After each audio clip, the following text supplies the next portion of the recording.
क्या चुनावी साल में महागठबंधन में मुकेश सहनी का मन डोल रहा है? हमारे साथ बिहार बीजेपी अध्यक्ष दिलीप जायसवाल हैं। मुकेश सहनी ने एबीपी न्यूज से बातचीत में कहा है कि मैं बीजेपी के साथ गठबंधन करने को तैयार हूं, साथ जाने को तैयार हूं। बीजेपी कहेगी तो मैं जान भी दे दूंगा, बस एक शर्त मेरी मान ले, एससी में निषाद समाज को आरक्षण बिहार में मिल जाए। देखिए, पूरे बिहार के निषाद समाज मुकेश सहनी के नेतृत्व में अपने आप को ठगा हुआ महसूस कर रहे हैं। इतने लंबे समय से निषाद समाज का राजनीति करने वाला मुकेश सहनी आज जब लोकसभा का चुनाव होता है, विधानसभा का चुनाव होता है, लोकसभा में शायद 3 सीट पर वो लड़ रहे थे, एक भी निषाद समाज के लोगों को उन्होंने टिकट क्यों नहीं दिया? जब विधानसभा का चुनाव लड़ते हैं तो उस समय भी उनको निषाद समाज ख्याल नहीं आता। एक रामचंद्र बाबू को दिए तो रामचंद्र बाबू ने बताया कि किस तरह प्रताड़ित करके टिकट दिया गया, यही बीजेपी ऑफिस में उन्होंने खुलकर बताया।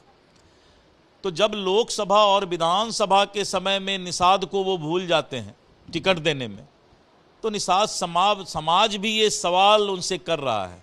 आपने देखा कि उस दिन सैकड़ों की संख्या में निषाद समाज के प्रमुख लोग आए थे और उन लोगों ने कहा कि लोकसभा और विधानसभा के चुनाव में टिकट देने वक्त मुकेश सहनी जी हम लोग को क्यों भूल जाते हैं, इसलिए हम लोग मुकेश सहनी जी का किसी भी परिस्थिति में समर्थन नहीं करेंगे। मतलब उनके लिए दरवाजे बंद हैं, एनडीए के ये तय है जब आपका बयान है तो? राजनीति में किसी का कोई दरवाजा बंद नहीं होता है, राजनीति संभावनाओं का खेल है, इसलिए यहाँ पर कभी भी ना दरवाजा खुला रहता है ना दरवाजा बंद होता है।